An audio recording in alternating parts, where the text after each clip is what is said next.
If this light does not blink, your battery may be too weak to communicate to the vehicle.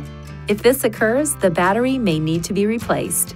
Replacing the battery in your intelligent key can be simple if you follow this procedure.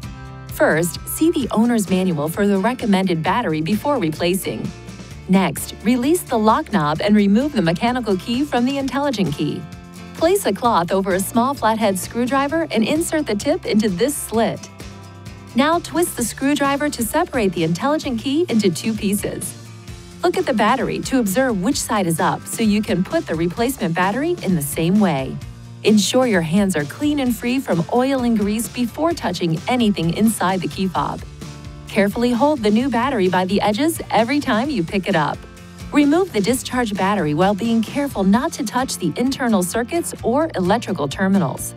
Gently place the new battery into the intelligent key with the negative side oriented in the same direction you noted during removal. Align the tips of the two halves and then close the key fob by pushing along the edges.